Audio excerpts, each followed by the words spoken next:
Hello అండి, welcome to వంటల మొగం. ఈరోజు నేను సేమియా దద్దోజనం చూపిస్తున్నానండి. ఇట్లా ముందుగా ఒక గిన్నెలో వాటర్ తీసుకొని బాయిల్ చేసుకుంటున్నాను. పక్కన వేరే ప్యాన్ తీసుకొని అందులో తాలింపు వేసుకున్నానండి. ఇక్కడ చూపిస్తున్నట్టు ఆయిల్ వేసుకోగానే ఆయిల్ వేడెక్కాక ఆవాలు, మినపప్పు, కొంచెం శనగపప్పు, అల్లం చిన్న చిన్న ముక్కలుగా కోసుకొని వేసుకుంటే అదిరిపోద్దండి. అక్కడక్కడ పంటి కింద నలుగుతూ అల్లం ముక్క, అబ్బా అద్భుతం అండి. మిరపకాయలు తీసుకున్నానండి. ఇక్కడ నాకు నీళ్ళు బాయిల్ అయిపోయాయి.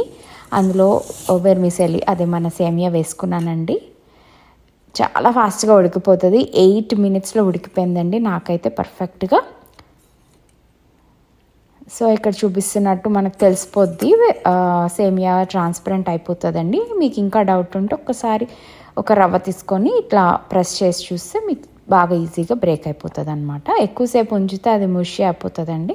సో వాటర్ అంతా డ్రైన్ చేసుకున్నాను. మనం అన్నం వారుస్తాం కదా, అట్లానే వాటర్ అంతా డ్రైన్ చేసుకున్నాక మనం ముందుగా తాలింపు పెట్టుకున్నాం కదా, తాలింపు, ఉప్పు, ఇది వేడిగా ఉన్నప్పుడు కలపకూడదండి.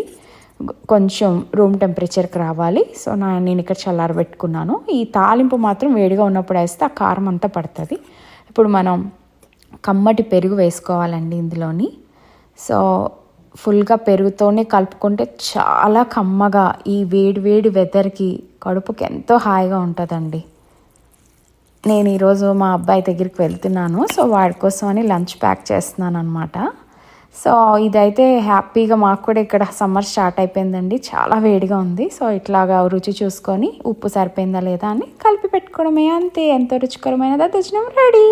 మీరు ఈ ఛానల్ని ఫస్ట్ టైం చూస్తున్నారా? Please like and subscribe my channel. Thanks for watching.